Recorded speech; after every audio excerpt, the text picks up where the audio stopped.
Hello and welcome to another episode of Narrative Damage, the TTRPG podcast that asks authors to put down their pens, pick up the dice and tell stories together. I'm Mark Rinaldi, your host and also normally the GM for our actual plays. We've already got a couple of actual plays up on the channel, Call of Cthulhu and a sort of Pathfinder meets Nimble four-parter, and all of those feature authors as the players, and they're good fun, so please do check those out if you haven't already. But as well as doing actual plays, we also like to have interviews with people in the TTRPG scene, from writers, creators to other actual players. And this week we're talking with Chris Lackey, who is the host of the Strange Studies of Strange Stories podcast, formerly the HP Lovecraft literary podcast. And as well as that, he's also, as I say, written for many TTRPGs, including Call of Cthulhu and including the very scenario that was our first actual play, Loki's Gift. So he was great fun to chat with. We talked to him about Loki's Gift, we talked to him about writing TTRPG scenarios, and we also talked to him about the new game that he's launching called Strange Stories, which is really focused as a sort of one-shot system where you can get games done in about a couple of hours, including with players that haven't really played TTRPGs before. And it's a really interesting sounding system. Sounds simple, but also, it does sound like a proper game, because I think sometimes when you get narrative systems, sometimes it can almost take the game element completely out of it, but there is still a game in there. And he's also got a really interesting way to help prep GMs as well. So it's a really interesting chat, so we'll get into that in a moment. Before we do, we are still a relatively new podcast, so I will do my usual begging. If you enjoy this, if you enjoy the actual plays, please do take time to like and subscribe and follow us and all of that sort of stuff, and spread the word. Give us a rating and review on your favourite podcast app. All of that makes a difference and helps us get noticed, because as a new podcast, it is difficult to get noticed in what is a crowded scene. But yeah, that's enough begging from me. Let's get into the podcast. What was your first experience with TTRPGs? Well, my dad played Dungeons and Dragons at his church group. I grew up Lutheran, and the vicar of the church was a DM. So I must have been like about 8 years old, and it was a Saturday afternoon at the church in one of the lounge areas, and they had the table out, they had the minis, there was a guy doing maps, and as a kid, this was amazing to me. Yeah. How cool this was. And I remember being a little bit older, like maybe 9 or 10, and asking my dad for the D&D box. The red one? Oh, purple, right? Okay. The purple with the creature coming out of the water, and there's the guy with the helmet with the beard and the wings on the top. Yeah. I forgot which edition that is, but it was one of the first box sets, and I couldn't make heads or tails of it. My dad didn't play very long, so he was in for maybe half a year or something like that, and then he just, I don't know, fell out of it. But I was super into it, and then I tried to run it for my friend and his mom, and I remember not knowing what I was doing at all and just faking it and going, yeah, roll this, you need this, and that type of thing. But they had fun, and we all had fun doing it, and the rules didn't really seem to matter too much. But once I started meeting other kids that were playing D&D, then the rules did matter.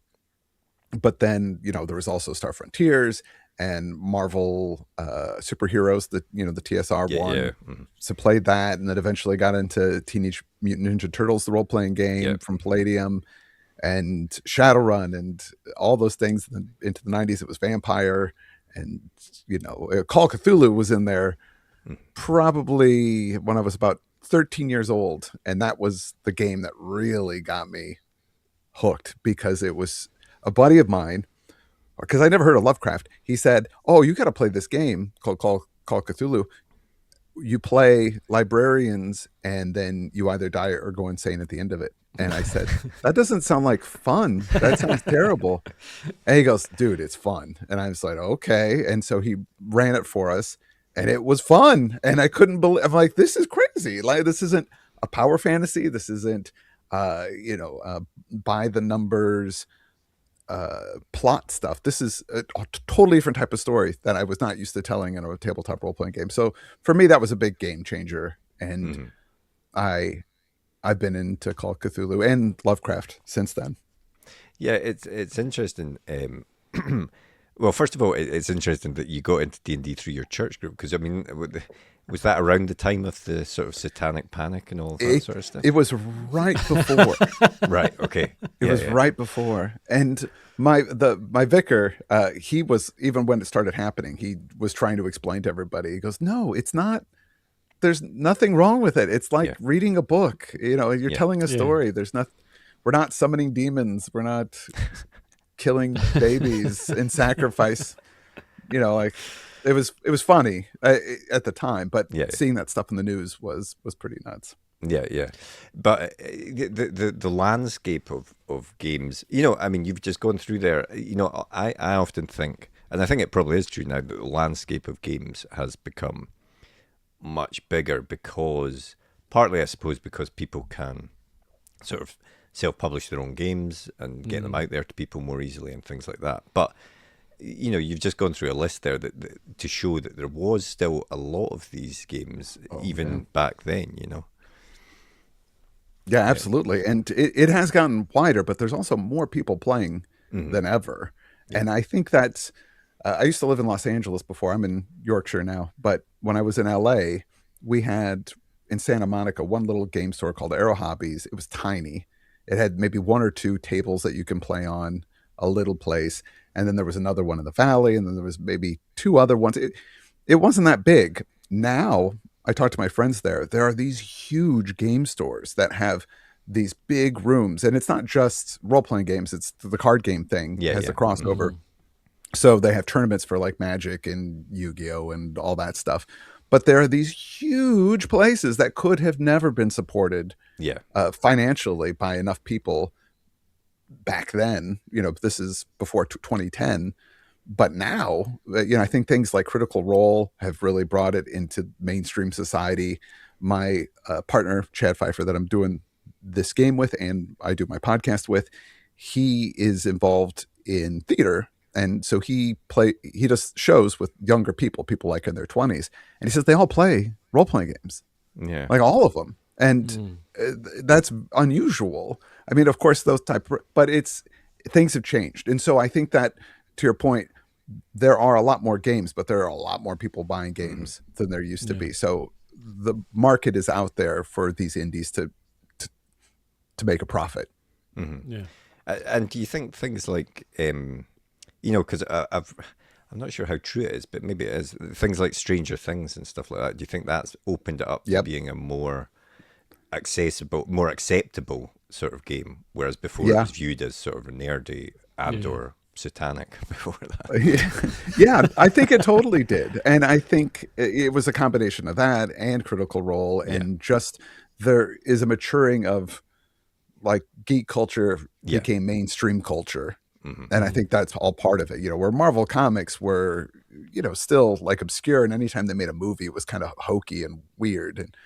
And it wasn't until like X-Men came out. That was like the first one where people were like, oh no, this can actually work. And then when Iron Man came out after that, then all of a sudden Marvel Comics is like the most mainstream thing ever, which is crazy to me because I grew up reading all that stuff. And it was only me and a couple of my nerd buddies that knew anything about it. So, I think that there's this, as we're getting older, the people that are greenlighting these things are the people that grew up when we grew up. So they have that similar cultural touchstone. Yeah, definitely. So, I mean, when did you decide, you know, obviously you kind of grew up playing all these games and you had all this fun and you were learning it and you were playing with your friends, but at what point did you decide to try and actually write them yourself? Well, I was pretty young when we first started. We wanted to play Star Wars, my friends and I, and this was before the West End Games Star Wars came out. So we made our own version using D&D rules of Star Wars. Cool. So that was like the first homebrew that I've ever done. And it was just me and one other friend that did it. So we didn't even really play it much. We just kind of came up with the rules and tried it out. And that was as much. But I think part of the fun of the hobby is that everybody homebrews. everybody takes those rules and then uses them the way that's going to work for their table and their players. So there's something natural, I think, about wanting to write your own games, where you know what you want to do in a game as a game master, and your players have an idea of what they want to do, and you can. I'm always playing different games. I'm very slutty when it comes to the game systems. Any game system, I'll try it. We have a weekly in-person group, and they're all sluts too. We play different games. Like, we stick with a game for maybe 2 or 3 weeks before we shift games. And we move over. Something new comes out, we got to try it.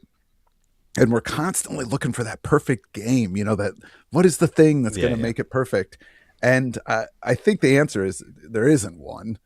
It's what you want to do in that particular moment, what type of story you want to tell. And the quest is fun in and of itself, but there is no destination. You're never going to find the game that's going to work for everything. I mean, a lot of people feel that it's 5e, looking at all the products that are out there, because that's what everybody knows. True, But I think that 5e is pretty. Even though I'm in a D&D group, my barber said he wanted to learn how to play Dungeons and Dragons specifically, and his friends wanted to play, but they didn't know how to do it. And I said, "Oh yeah, I'll run it for you." And that was 2 years ago, and I'm still running D&D. Well, now I'm playing.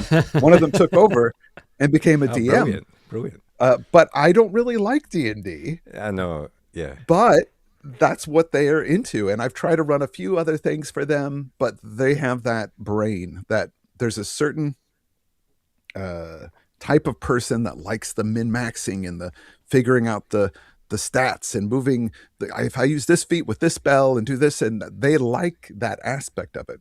But for me, I'm much more focused on narrative, storytelling, character development. Those are the things that are important to me, and that's where I have the most fun in my games. Yeah, I mean, I think I'm definitely the same in terms of the reason I love these games is the storytelling possibilities, the narrative side of it, and obviously you still want them to be a game, so there do have to be some mechanics and rules, and I like that the dice can change the direction of the story and all of that sort of stuff. That's brilliant, but yeah, I guess I'm a sort of less heavy crunch, as they say. I prefer, I don't want to have to be dipping into the rule book every 5 minutes to try and work out what someone needs to do to achieve what they're asking. So yeah, things like that. I'm definitely more on the narrative side of things. But I mean, we on Narrative Damage have played one of your scenarios, Loki's Gift from Cults of Cthulhu. I mean, how did you get? How did that come around? How did you get writing for that? Well, I don't remember what my first job writing for a game company was. I did artwork back in the day for different things. So I did some stuff for Greg Stolze's game, or was it Delta Green? No, it was Greg Stolze's. Oh, it was Feng Shui. I did some stuff for Feng Shui. I mean, ages ago. But it wasn't until our podcast, which we did, the H.P. Lovecraft Literary Podcast, which shifted over into Strange Studies and Strange Stories. When I was doing that show, people that were gamers and worked in Chaosium listened to our show and were like, "Oh, you should write, because we think you could do some good stuff." So I started doing different jobs. I did some stuff for Pelgrane. I wrote a scenario, a Lovecraftian setting, actually, for Time. I'm just drawing a blank. The Time for Time Watch. That's it. Yeah. So I wrote a section for Time Watch. I wrote an adventure for Mansions of Madness 2, the one that came out there. And then it was from that, Mike Mason, I was working with him. He really liked working with me. He thought, I did good stuff and I'm an easy guy to get along with. And he goes, "I have an idea. What if we do a source book for different cults?" And I said, "Well, that sounds great." He goes, "Would you be up for it?" I'm like, "Sure, let's give it a go." So so I did a whole first draft of it, and we talked about what we wanted in the book. I think the idea originally was going to be to do one for Cults of Cthulhu, Cults of Nyarlathotep, But once we did that Cults of Cthulhu, I think it became clear that almost all that information could be used for the other cults, swapping out the gods. There's not there wouldn't be that much variation in it. But yeah, that was a great project. And then Mike came in. We were working on it for years. So then Mike came in at the end and added a few things in there. I think he added the stuff with the Deathless Masters, which I was like, well, you don't really need that much stuff with it. And he's like, no, we should have stuff in there. And I said, well, if you want to write some stuff up. And then he did. And Paul Fricka did some rewrites on the third adventure, I think. And then there was another editor involved in that. But yeah, it was mostly me, but with a lot of help for some guys. And I really liked it. I'm really proud of it. Yeah, no, it's an awesome book. It's amazing. It is, and I mean, I mean, as you say that of the three of us here, I am the one with the least experience in tabletop role-playing games. I'm still quite new to it all. Marco's been pulling me along. I'm riding his coattails a little bit, and it's a lot of fun. I've played a lot of different stuff now, and I think the ones, you guys were chatting about narrative heavy games, and I think those are the ones which I definitely also gravitate towards, ones with more of a story and a bit more kind of staying in your lane a little bit with it, and less kind of having to create massive worlds from scratch, etc. And I think what I liked about Loki's Gift, and the other one I really liked was the Alien role-playing game, was that kind of forward momentum. There's a narrative, and you got this constant kind of flow of information, all these clues you're continually getting, and yet while you're being moved down this linear path, you still feel that you've got freedom of choice as a player. Like you still feel that you're making decisions and you're influencing where it goes next, even though it's perhaps an illusion. And I wonder how, if you're writing that, how do you create that feeling of freedom whilst also gatekeeping everyone down a specific path? Yeah, it's a tough question, but I feel like we've cracked that nut. Magic? Yeah. I think it's important that there are real choices, and that what those choices are interesting, and it's not always just a fight. And if it is a fight, there has to be choices within the fight,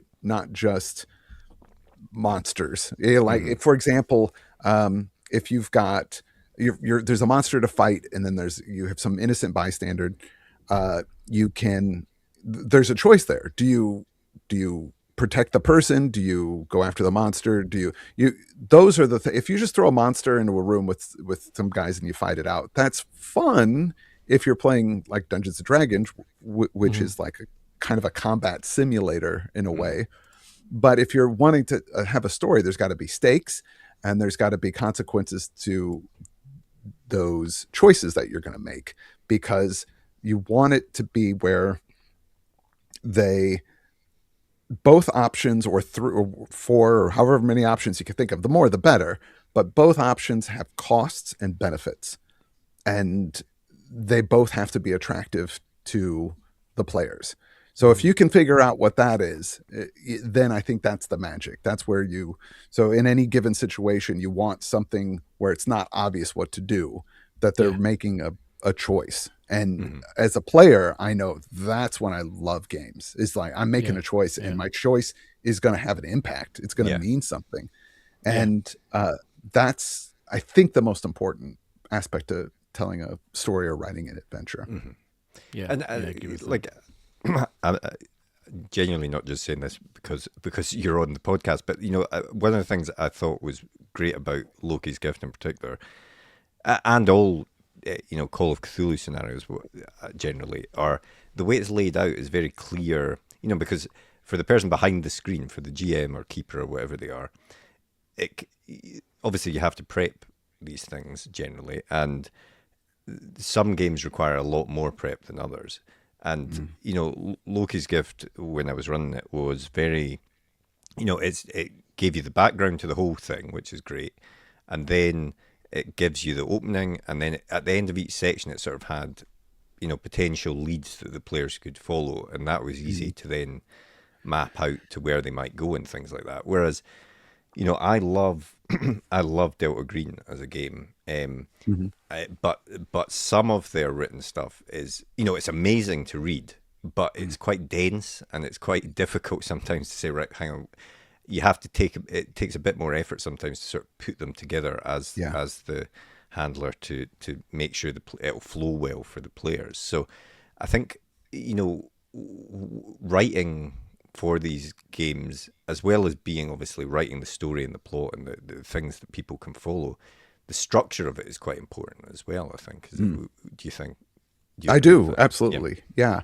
And that's something that we're focusing on Strange Stories, the role-playing game, is we have a definite structure to the way that the game is set up. And there is a prologue. We broke it up into 5 parts, which is almost 5 acts, but not really. There's the prologue, which is where you set up your setting and your characters. People pick their characters.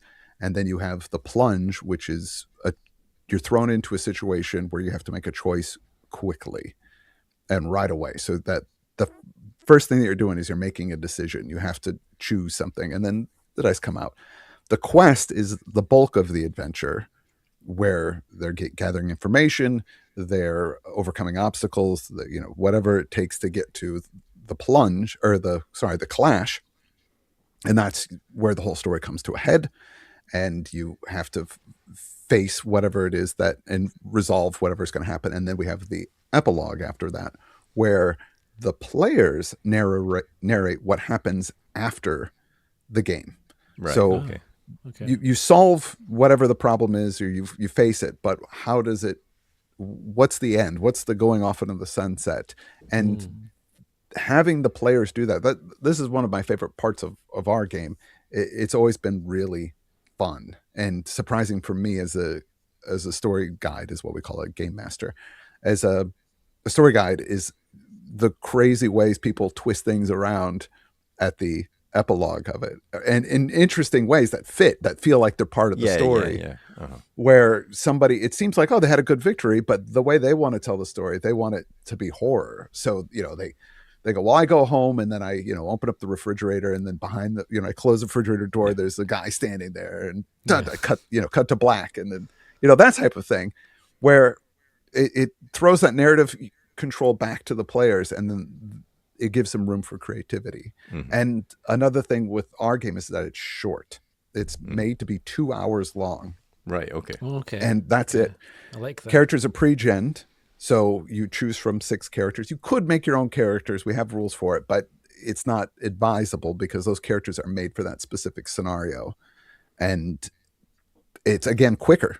So you're playing the game within 10 minutes, you're making choices. And that's been awesome. So for people that don't play role-playing games, there's not a lot of explanation that needs to go on beforehand. You can just kind of teach them the game as you're playing it, and that's worked out really well for us as well.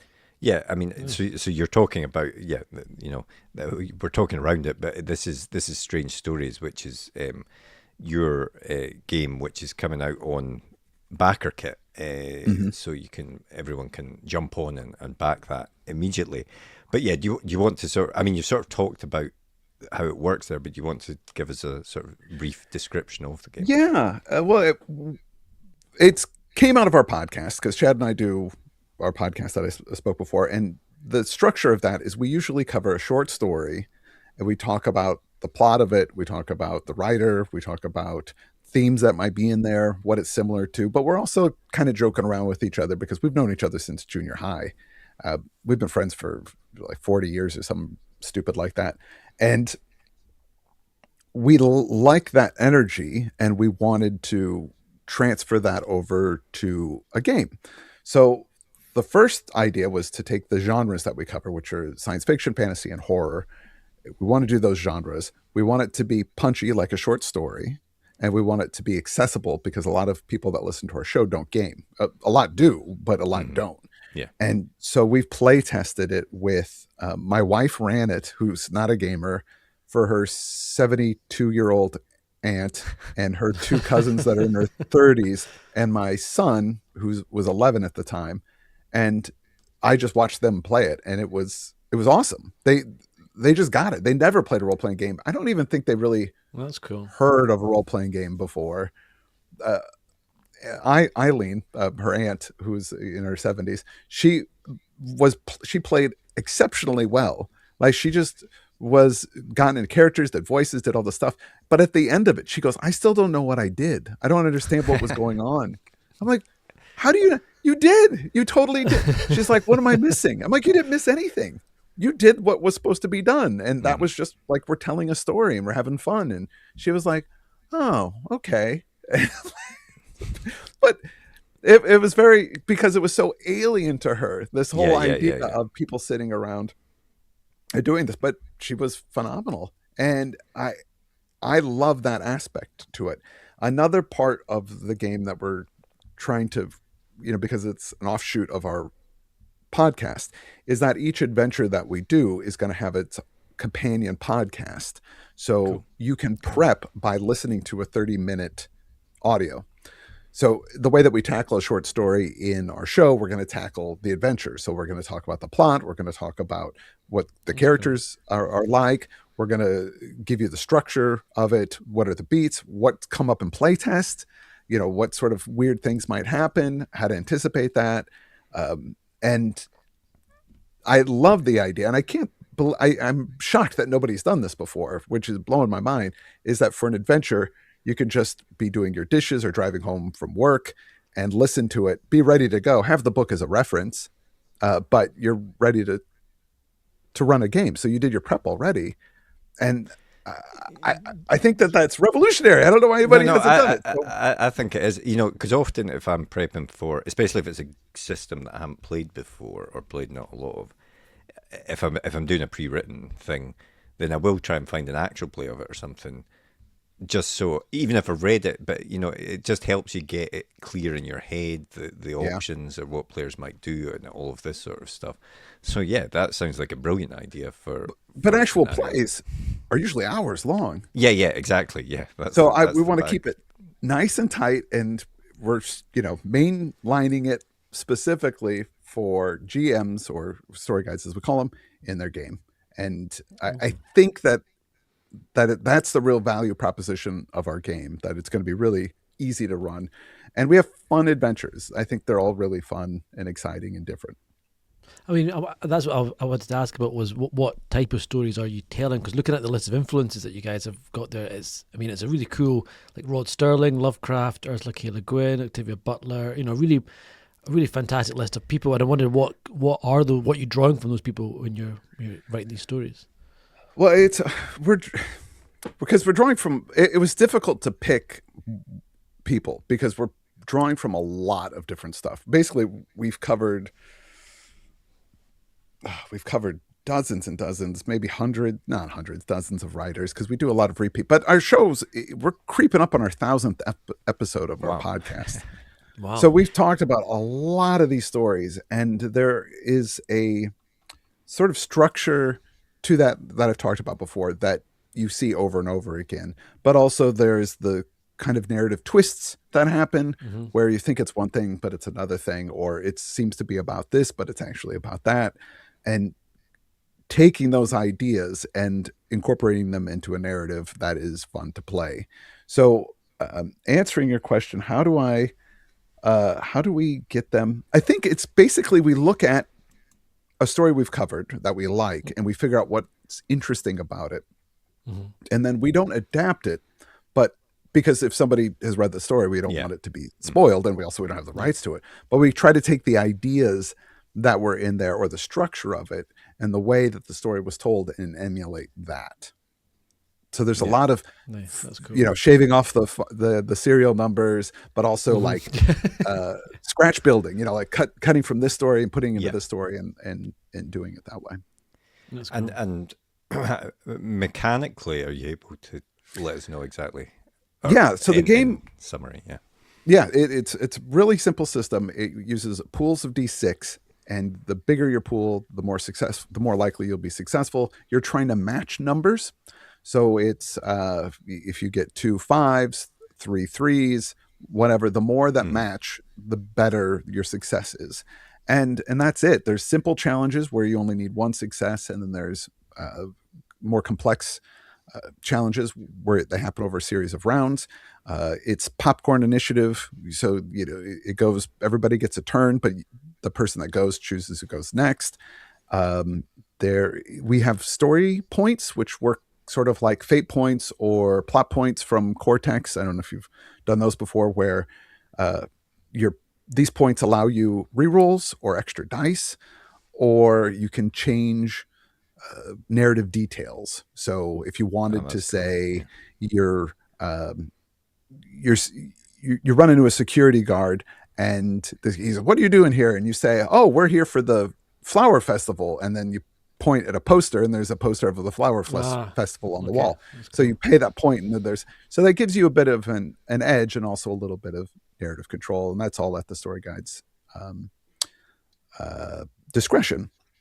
We don't have hit points. We have what we call setbacks, and again, that is more narrative. So if you fail a roll or even succeed but not enough, there is a setback. Setbacks could be anything from like a bruised shoulder to existential dread. You can put anything in there. You're allowed 4 total. Well, you're allowed 3. The 4th one will knock you out of the scene, and depending on the tone of the game will determine what those setbacks are. And in the scenarios, we recommend setbacks for every conflict, so that if you're in the front of a story, you don't want people getting broken arms or their eyes poked out. Yeah, sure. You want them to be a little scruffed up. You want them to be slightly bruised. And that is how, as a story guide, you sort of control the narrative. So the stakes are not as high in the beginning of the adventure. As you move toward the end, they get higher. And those setbacks can be both physical, mental, or social, but very narrative. Yeah, it sounds like a very cool sort of, I can see elements of different games in there that are sort of being mixed together. The sort of matching dice is a bit like Outgunned, and the story points sound a bit like, almost like a flashback in Blades in the Dark, although you're changing the present scene, the present scene with what you need to do. So that's totally stolen from Fate, and also plot points from the Cortex system. Yeah. But you take, it's a modge podge of all these games that stuck with me, with my group that we play on Wednesdays, that things I go, I really like this mechanic. I really like how this works, and then make something new. Yeah. I think that's what all these games sort of take stuff from other games and to make their own. But I mean, you said obviously it's focused on like 1 shot, 2 hour, and in your playtesting, has it been 2 hours? Does it run over sometimes? It's generally 2 hours, and it depends on who's running it. I find that even I will speed through it a little bit. So sometimes I want to get to the next interesting thing. But if you ease back and let players be characters and play their characters just in scenes, that will extend the time. But I find that I don't allow them to do that very much. I want to kind of keep to the schedule. But one that I was playtesting, it came in really tight. It was like an hour and 45 minutes, hour and 50.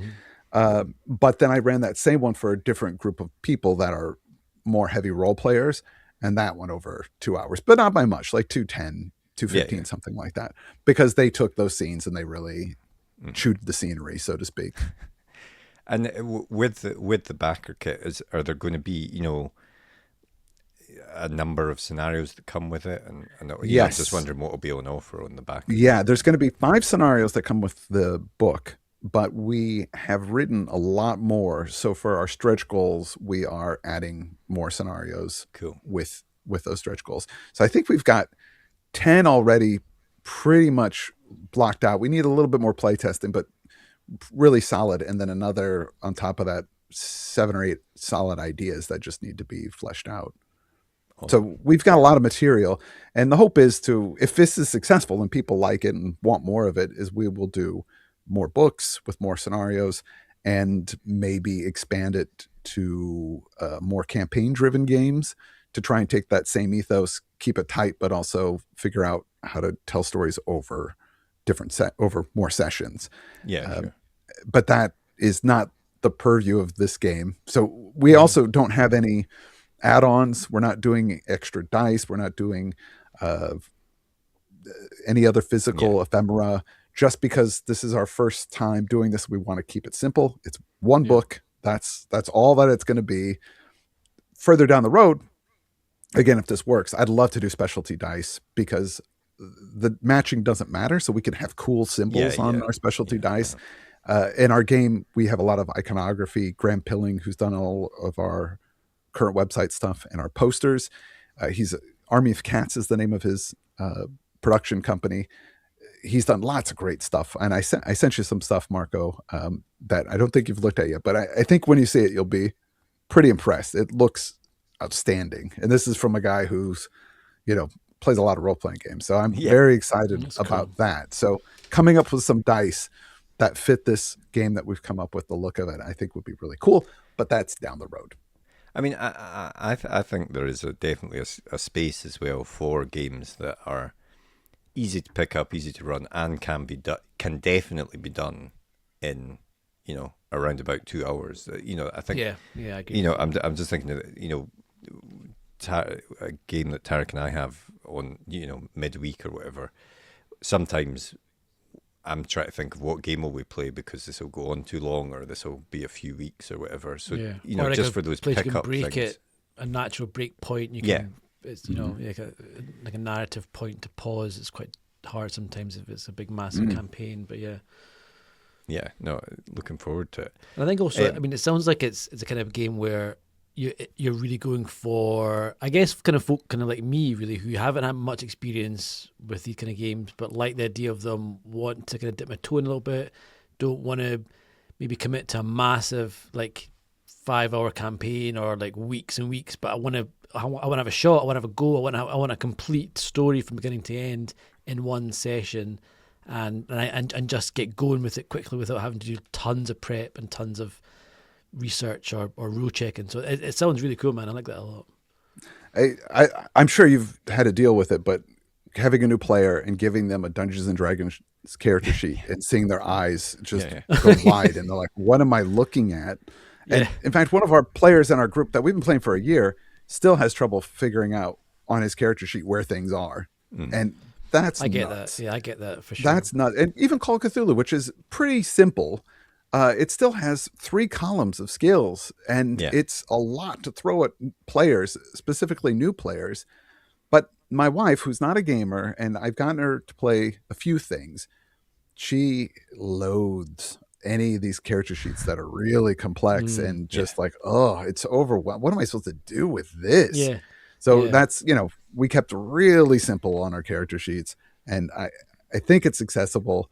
We tried our best. We'll see. We'll see if people. I mean, I think sometimes the more options you have, almost, the more skills you have available for players, it almost becomes like a blindness, and you get frozen when you try and think of what I should do next or what skill I should use or how I can overcome this obstacle, because you've always got so much stuff. And whereas I think if you dilute it and distill it into like little bits, I think it almost makes it easier to see what my options are and to lean into a choice narratively more, I think, than having, I've got 40% here, 30% here, which was the better one, and not really knowing, kind of almost, I can't almost get the imagination in my head going properly to kind of work out what option to pick.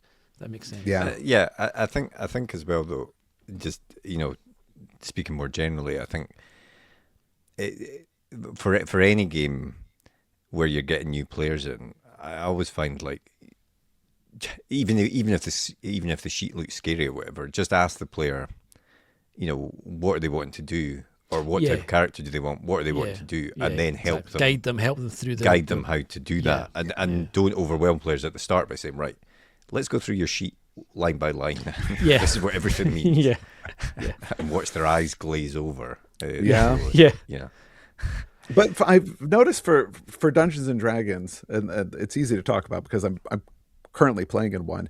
I've got an orc druid and I'm 4th level, and I spend more time just trying to figure out what I can do, like what my abilities are and what my 100%. Powers are, and always forgetting what my thing is. It's like, if I go down to 0 hit points, since I'm an orc, I can knock that up to 1 again and come back in the fight. I forget that I have that. That's just one of many.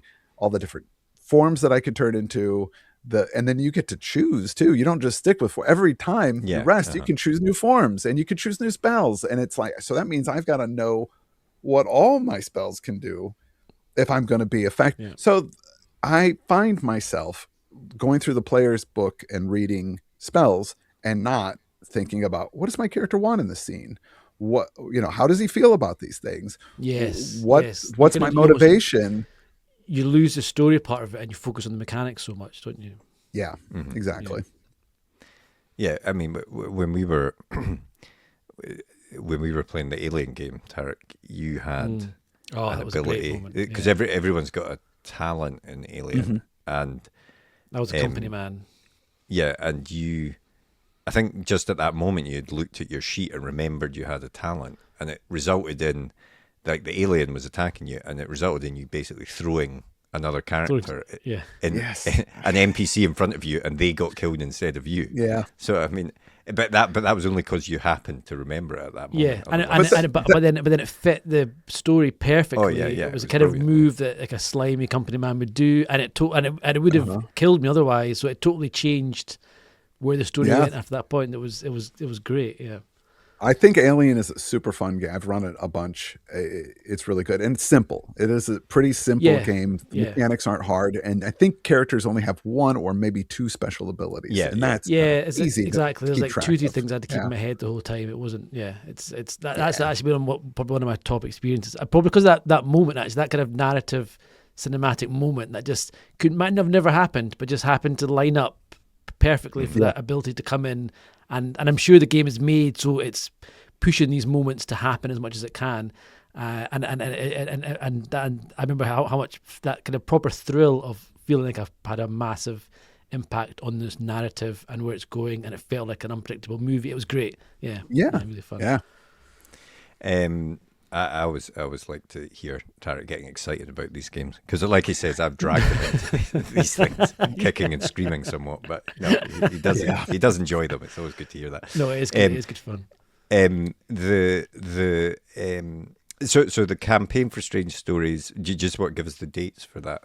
It starts July 21st and it will end, I think, August 20th is the end date, if I remember correctly. It's just going for a month, but it's in pre-launch right now. We're updating our pre-launch page a couple times just to give a bit more information as we go. But for our launch, we're going to have lots of cool stuff to see. We're doing an intro video and a tutorial video, which I think are pretty different than most things that people see for these types of things. And hopefully people will like it and not just think it's weird, but we'll see. Cool. Excellent. And, I suppose more generally, what advice, if people are listening to this or watching this and are interested in writing for TTRPGs and things like that, what advice would you give to them? Write your own adventures. Try that out. Find the ones that you like and figure out why you like them, and then start reaching out to publishers. And publishers are really more accessible now than they ever have been. And you can say, this is what I've done. This is what I want you to look at my piece. Write adventures, single adventures for pre-existing games. I think is probably your best bet. If you're more homebrew, there's always the zine world where my buddy Levi Nunez had a lot of success with his game called Skate Wizards that he did, which is just him and an artist, and it's a fold-over stapled thing, but they've done expansions. They've have lots of t-shirts and stuff. Bob, the world builder, always wears Skate Wizard t-shirts, so he's done very well. And so there's always that avenue of it, but getting out there, getting people to pick your thing over all the other things, that's tough. There's no one way to do it. Then that's the thing. So I hate giving people advice because the way I did it is not necessarily the way it'll be successful if you do it. Yeah. And there's not just one way. It's just try to be nice. Go to cons. I go to Dragon Meet every year in London, and I've just talked to people, and people are nice, and people love talking about games. And if you get a personal connection with somebody, when you write them, they'll remember, oh, hey, I talked to you about this thing. And usually they'll go, oh, yeah. And then you've got an in. Yeah, I mean, it does seem, our other podcast, Page One, obviously we're speaking to a lot of authors and things like that. And, that that is a hard thing to break into. And the TTRPG scene, even if it's growing, as we were saying at the start of it, is still relatively small, I guess, and it is a very friendly community generally. And there does, and if you're wanting to do zines or itch.io things or whatever, there's lots of ways that you can get your stuff out there if that's what you're interested in, I guess. Yeah. And are there, just before we sort of wrap up, I mean, are there any, you play all these different systems, are there any sort of lesser known games that you've played recently that you would give a shout out to? Oh gosh, we're playing Mythic Bastionland, which is not that unknown. That seemed to get popular. Didn't Quinn's Quest do a whole thing? Yeah, launched it. Yeah. So a lot of the Quinn's Quest stuff I've played before he's done it, and a few that after. So he seems to have a similar type of game that he's into. I'm a big fan of the Cortex game. So that didn't get a lot of love. They had the Smallville game, which I thought was great, and we reskinned as a Western. We played it for a long time. Thought it was phenomenal. Very narrative, but cool fiddly bits. Also the Marvel Heroic role-playing game. It was good for that. For superhero games, there's one we seem to keep going back to called Prowlers and Paragons, which uses a pool of D6s as well, but everything, it's like 50-50 on the dice. So you're just you could flip coins. Sure. Well, I think the 6s allow you an extra die to add in or something to that effect. But that's a fun game that we've played. Just trying to think of other indie things. Tried Shadow Dark, which is another OSR type of thing. Yeah, there's so many. It's hard to keep track of. I know. It's right now we're doing a Fate game, which I haven't played Fate in like 6 years. So. Have you played any of these? I'm fascinated by them. I've never actually played them yet, but any of these games that have the sort of character life path creation systems. So it's almost a little mini game itself before you actually start playing the game. Characters. Traveler. Traveler is a famous one. Yeah, we've done some Traveler. We don't go as harsh as you can. We usually fiddle a little bit when we do the life path thing. But I really like that mini game aspect to it, and it also helps you with your character's backstory a little bit in a non-overwhelming way. Some players love to go nuts on their backstory, and as a GM, being handed a 5 to 7 page document, it's like, I'm not going to remember any of this stuff. Just tell me what you want. Like, you go, I got this ex-girlfriend of mine. I think she would be a really cool character. Great. Okay, I'll put that in the back of my 5 pages is too much. I can't deal with that. I mean, that I quite like Delta Green for that. You've got your bones, and it's just a list of bones, and so you can just pick and choose which ones to sort of harass. They keep them simple. In there, there's 3. I think you start off with 3 bones. Yeah, and it's good. It gives you the GM targets. Yeah, exactly. Those were the main questions we had for you today, but we always wrap up our podcasts asking about what you've been doing recently. So I mean, what was the last book that you read? The last book I just finished rereading Invincible's graphic novel collection, I think issue 20, I think, cool. Which is just after the animated show picked up.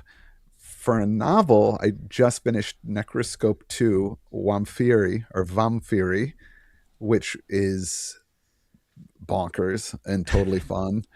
And for TV, I just started watching Widow's Bay, which is pretty fun, and I can't wait to get into it a bit more.